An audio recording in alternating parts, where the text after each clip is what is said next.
This is Polyamory Weekly, episode 597 for April 30th, 2021. Coming up on today's show, I had the best sex of my life with another guy. That's coming up on today's show.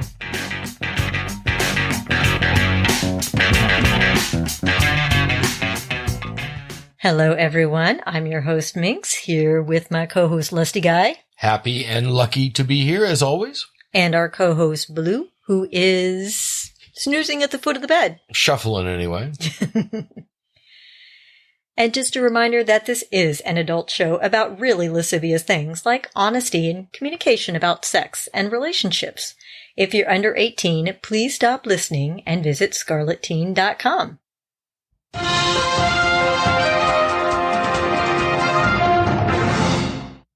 Alan, in his Poly in the News blog, just posted about an influential online talk show called The Special Report, apparently run by Areva Martin.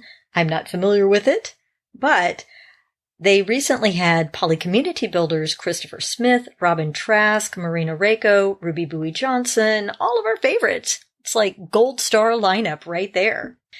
And apparently they did a great job. I mean, I haven't listened to the full interview, for over an hour talking about what it's like to be polyamorous nowadays in general, answering the question, is this a passing fad or is this just a pandemic thing? And it sounds like it was a really great experience. So I will provide a link to that in the show notes and you can listen for yourself. Yeah, anything that's got Ruby on it, it's worth listening to. Oh, yeah. And Christopher Smith. You know me, I'm a Ruby fan. Yeah. Well, I'm a fan of just about everybody, although Marina Reiko, I don't know, so maybe we should. There you go. Maybe there's our next guest.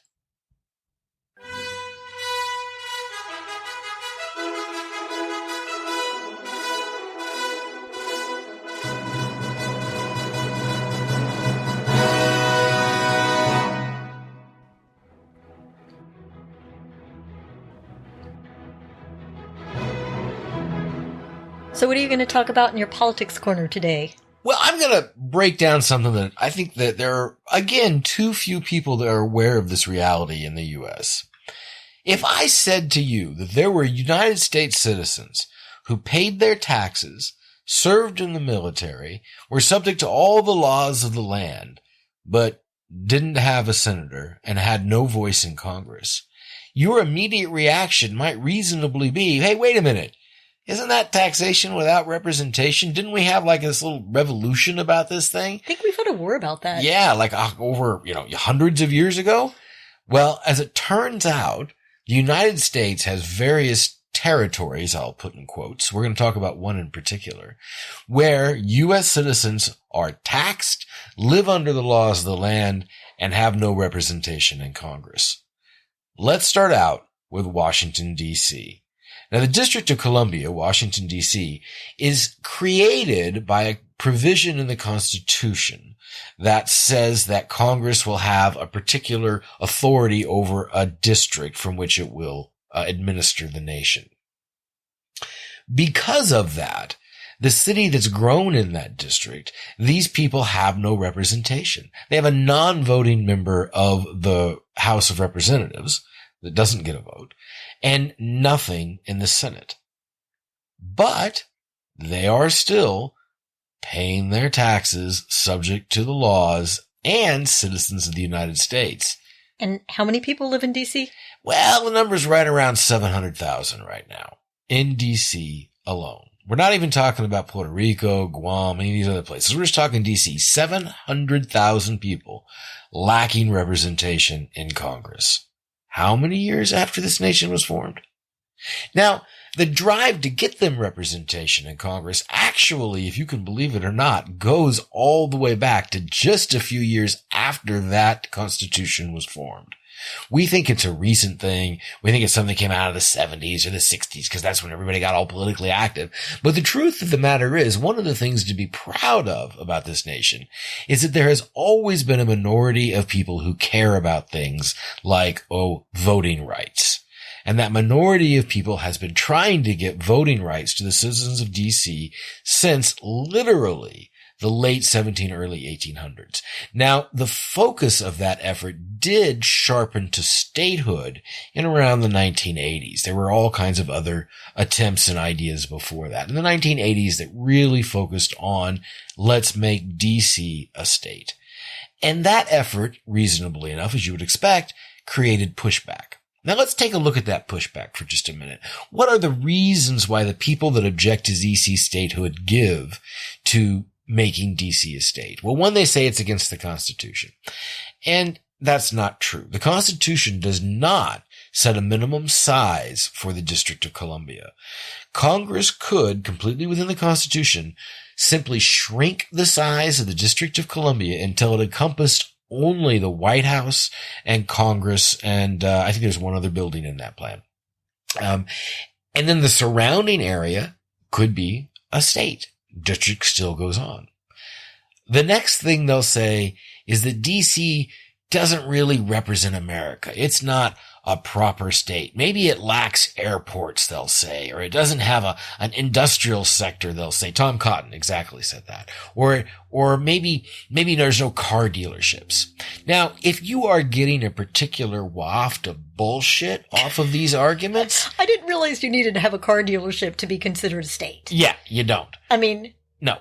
I'm sorry, where in the Constitution does it say that? Exactly. You're smelling that bullshit because that bullshit's layered on with a trowel. Oh, I thought that was a dog farting. Yeah. Can't blame him for the Republicans now. Come on. You really can't. He's innocent. So, these reasons, and I'm not making these up, by the way, these are things the Republican members of Congress have actually said over the past couple of weeks. And a little shout out to Representative Mondaire Jones from New York, who pointed out in the debate on this topic that these reasons really fell into two categories, either blanket obvious racism, because, by the way, until recently, the majority of those 700,000 citizens were in fact black folk. Recently, that's not true. They're still the largest single group, I believe, and a very large part of the population, but no longer the majority. But in any case, you can oppose them getting their right to visit, to have representation in Congress for really two sets of reasons: racism or partisanship.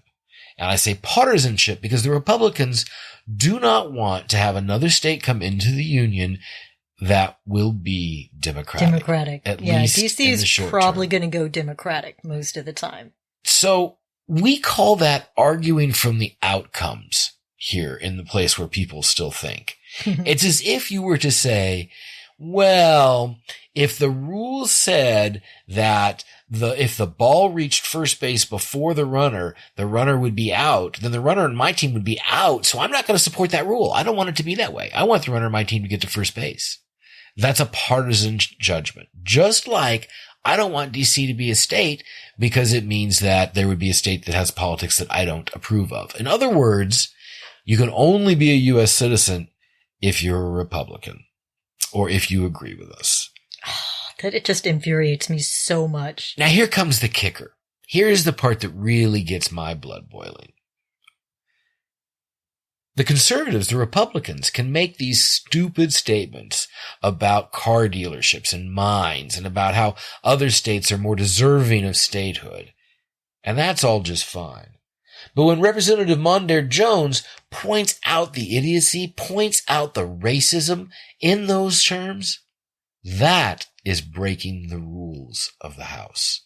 For that, Representative Jones could be censored and, in fact, had to agree to allow his words, his statement of the truth of the ignorance and racism of his opposition to be stricken from the record, while the ignorant opposition is completely within the rules and stays on the record. So help me understand, what rule did he break? You can't say racism? You can't accuse other House members of being racist. And that is the entire problem with our fucking society in general. It's against the rules to speak truth, but it's within the rules to be racist and ignorant. That's yet another example of systemic racism in the United States. Representative Jones, my hat is off to you for speaking the truth. I wish it didn't have to have been stricken from the record. That it was, and that it had to be, should be a lesson for all my fellow white folk out there. This is yet another example of how the system silences black voices speaking the truth and promotes white voices speaking ignorant lies. Now, will DC become a state on this go through? Probably not. I wish it was. Probably not. But the odds of it happening go up tremendously if everybody in this country gets over themselves, realizes that taxation without representation violates a core value this nation is founded on, and demands that their senators, Republicans and Democrats alike, support making DC a state.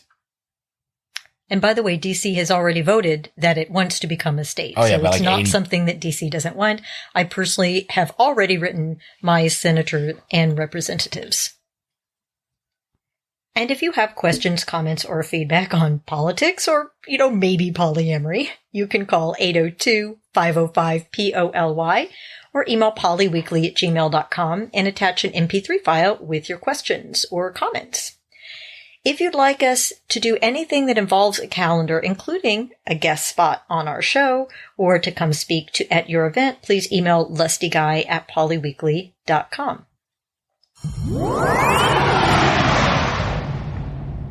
Now, today's topic is from Stressed as Fuck, Saf. Is how the person signed the letter. And she wrote, my husband and I have been married for almost 8 years. We have 2 kids together. I've never been with anyone else sexually ever. He fooled around with people before we were together, but never had sex. We recently decided to explore ethical non-monogamy. It all happened very fast, and last week I slept with another guy. We've communicated about everything. I assume that means her and her husband, and have been respecting boundaries, although my husband isn't totally sure of what his boundaries are. Not surprising for your first poly relationship. The problem is, when I had sex with this other guy, it was fucking incredible.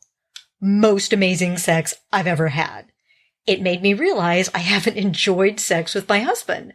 I should also add that he doesn't want anyone else for sex, her husband. But I'm feeling a lot of pressure and am not feeling like being sexual with him, her husband. I feel a lot of guilt. Am I horrible? Is this normal? Help. I haven't been able to find many podcasts talking about one-sided non-monogamy, so I'm struggling to find support. If you have any recommendations as far as that go, that would be awesome. Well, we'll do you one more. We'll give you our opinions.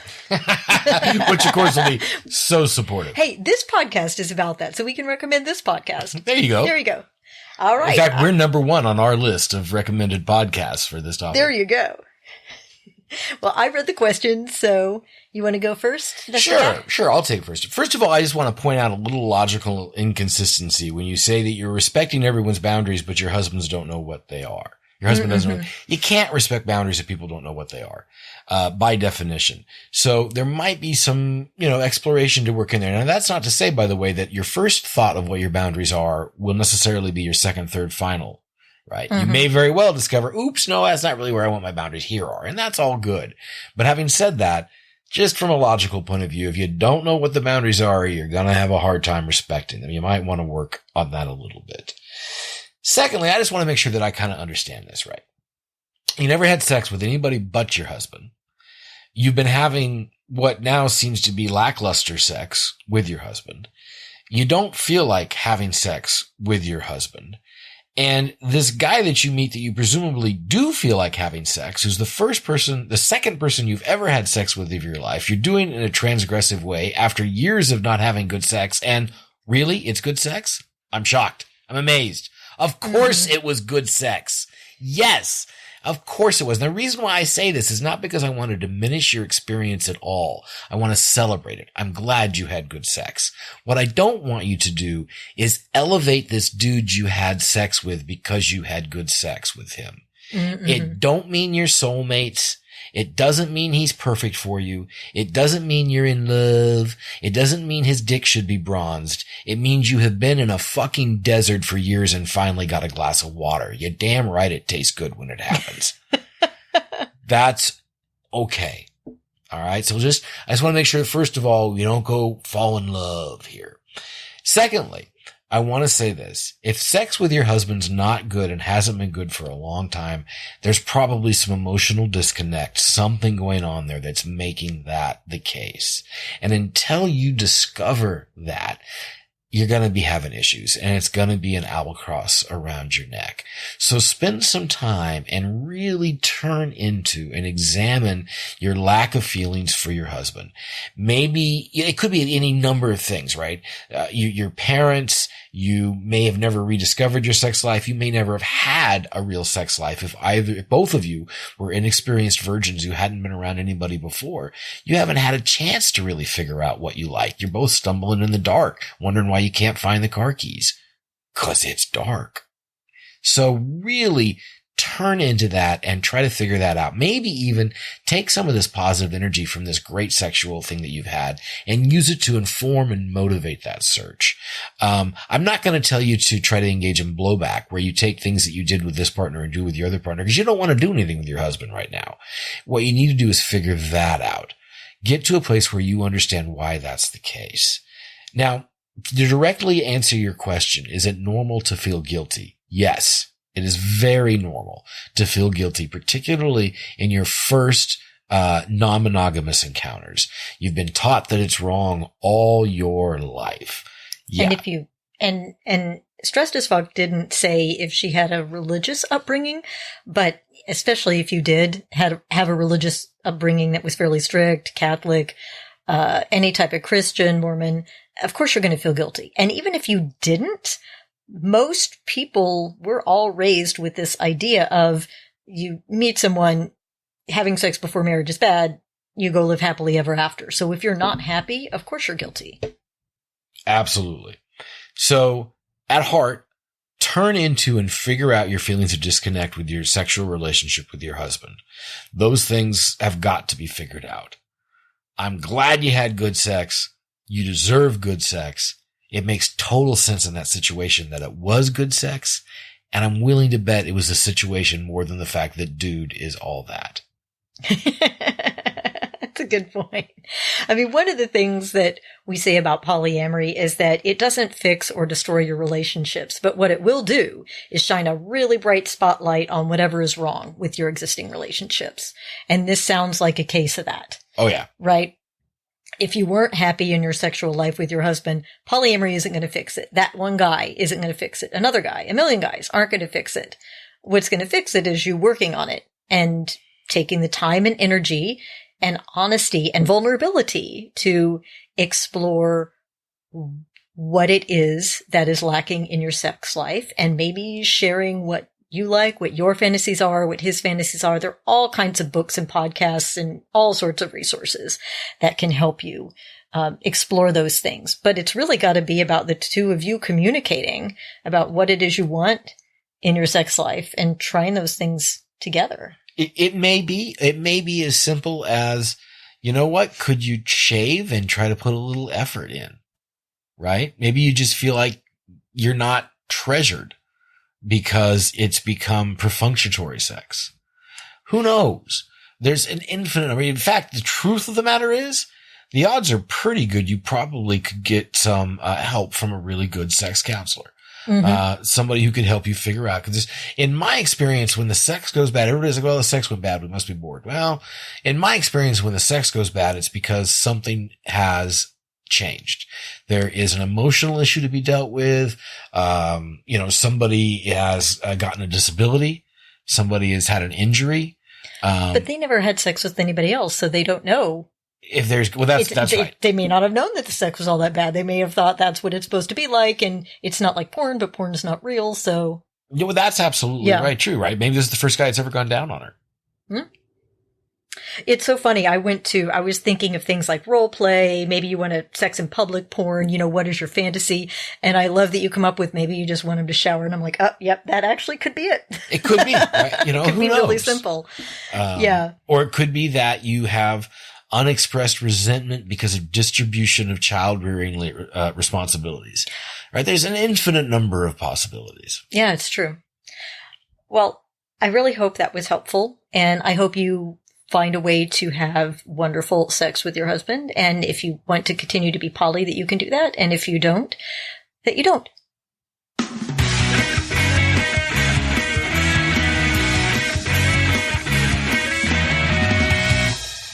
Join the community on Facebook at facebook.com/polyweekly, or Twitter at polyweekly, or at cunning.minx, Instagram at cunning.minx, or now on TikTok as at cunning.minx. Do we actually have anything on TikTok? One video. Excellent. I tried it once. We should put a dog video on TikTok. Well, yeah, but then Baloo would need his own account. No, just put it up on the Polyweekly account. Here's our mascot. I don't know. He'd get more likes than me. I ain't touching that one. Ain't touching it. Our feedback this week is on your politics corner. More positive feedback. Ooh, my head's swelling. This is from Cory, who wrote to say thank you both for making the decision to address policy and politics on the show. I've come to think of this more as a decision not to keep avoiding a topic that's impactful on everyone's, and notably poly people's, lives. On one hand, I think it's important to be frank about the consequences of political allegiances, voting, and activism. On the other hand, what I found extremely difficult from time to time is avoiding being dismissive and derisive towards people who behave irresponsibly rather than only towards the ideas and systems that enable them. You and me and everyone else. Cory continues, I'm glad you've been attentive to this risk. By and large, I'm thinking of everyday people with everyday prejudices and biases, not the few genuinely malicious influencer. To find your address again, I searched my history, and I found that the last time I emailed was to acknowledge my own history of abuse by way of thanking you for a show that confronted the topic. I don't know if it makes sense to refer to support for the present-day Republican Party in the U.S. or anti-democratic parties in other countries as political abuse, but I think there are parallels, especially for the need to both be clear about the harm and unacceptability of their supporters' actions and to ensure that these supporters have space and support to learn and mature. Very pragmatic and compassionate viewpoint. Well, thank you very much for the feedback, Cory. And, I'm glad that you like our decision.